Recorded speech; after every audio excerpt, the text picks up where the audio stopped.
national demonstration assembling at Parnell Square at 1 o'clock, where trade unionists, student unions, pensioners groups, housing groups, anti-poverty activists and many more will be marching to the Dáil to demand urgent action to deal with the crushing impact of the cost of living crisis and the housing and homelessness crisis. Now, there are many, many reasons why people will be joining that demonstration, and indeed I would urge anybody affected or angry about the cost of living and housing crisis to join that demonstration.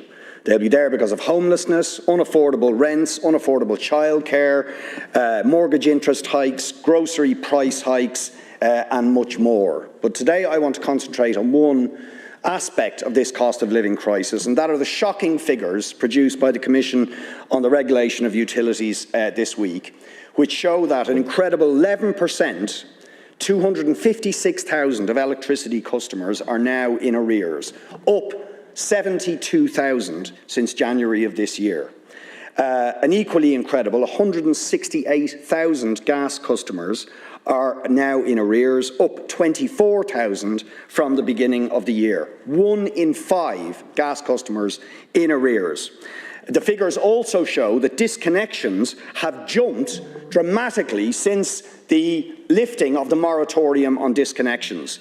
In electricity, there were only 15 people, although that's too many. In April, customers were cut off. By May, it had gone up to 132. By June, 145.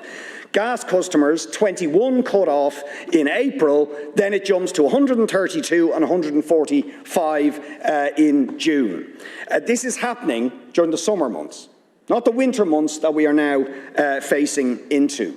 Now, you may say in your response, well, some of the energy companies have started to reduce their prices, but the price reductions in gas and electricity are a drop in the ocean compared to what's happened. In the last 2 years, electricity prices have more than doubled, more than 100%, to approximately €2,000 a year people are paying. And according to the Household Energy Price Index, people in this country are paying 80% more than the EU average for energy prices, electricity and gas. More than €900 a year, more than the average across the rest of Europe. All of this is happening while we have seen a profits bonanza by the ESB and the gas companies, seeing their profits jump to absolutely staggering levels. So my question to you, Taoiseach, is this. Will you, first of all, immediately reintroduce the moratorium on disconnections as we head into the winter months? And secondly, will you introduce price caps on energy so that people have energy costs that are at least down to the level of the rest of Europe rather than double the rest of Europe as they currently are now? Well, first of all, in relation to the Deputy's overall point in terms of the cost of living, the government have over the last 12 months responded swiftly, strongly to cushion the impact of prices on households, businesses and farmers, with supports of up to €12 billion over the last 12 months. A not inconsiderable sum of money by any yardstick.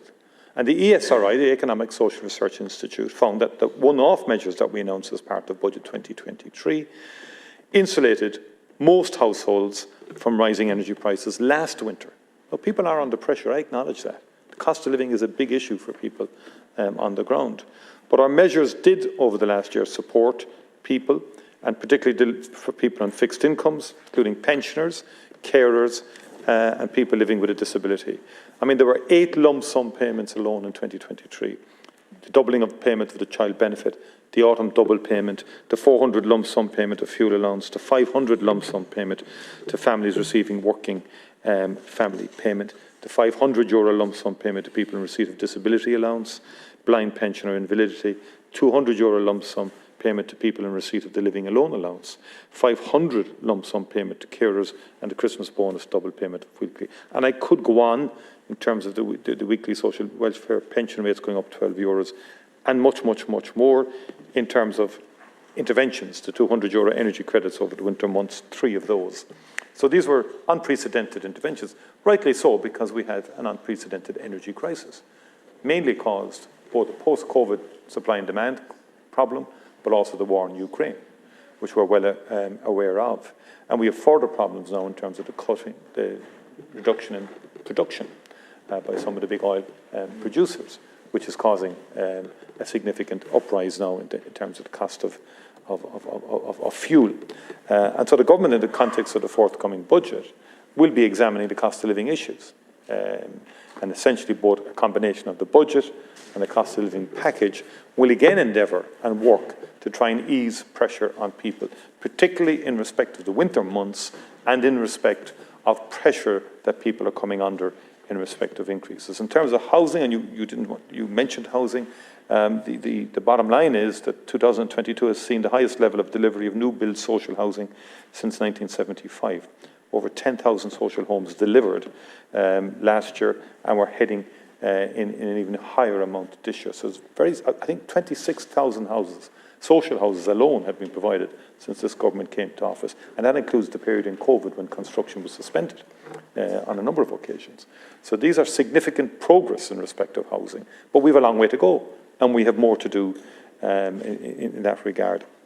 And on the specifics, in terms of, we're not going to go to the Liz Truss way or the way of the British Conservative Party in terms of how it dealt with the price increase crisis last year. We saw what happened there, but we will work to alleviate pressures on the public and on people in need in respect of price increases. 1 minute. Tánaiste, listing out your so-called achievements is going to come as cold comfort to the hundreds of thousands of people who are in arrears. If your measures were so effective, how do we have 256,000 electricity customers in arrears? How do we have 1 in 5 gas customers in arrears? And this is before we head into the winter months. It is a terrifying prospect that people face who are in that situation.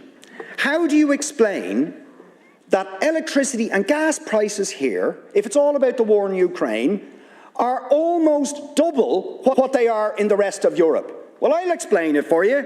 ESB's profits jumped 30% at the beginning of this year to an incredible 676 million, 100% more than they made 2 years previously.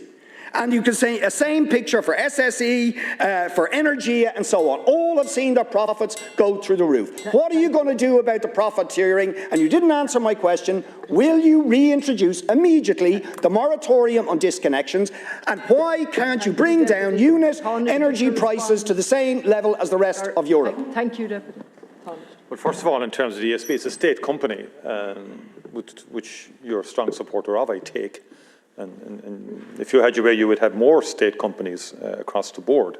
So what we do, but sure, not for profit across the board, no, but we use the dividend then to come back to enable us to do the measures to alleviate the pressure. In other words, we have taken measures in respect of the energy companies in terms of excess profits. As you know, we've taken those measures and we expect revenues to come some before the end of the year, the windfall tax, and also next year, which we will reallocate back into measures to reduce the pressure on the public. Now, in terms of we will be taking measures over the coming months to try and ease pressure on people in respect of energy price increases, and that will be manifest in the budget and the cost of living package, the specifics of which are to be announced by the Minister of Finance and the Minister for Public Expenditure. But the ESRI were very clear, it's not me saying it, that we did cushion the most vulnerable and the 3 to 4 lowest deciles of income in the country.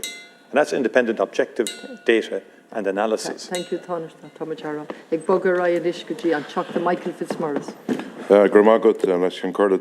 Tánaiste, Ireland, you to talk about full employment at the moment and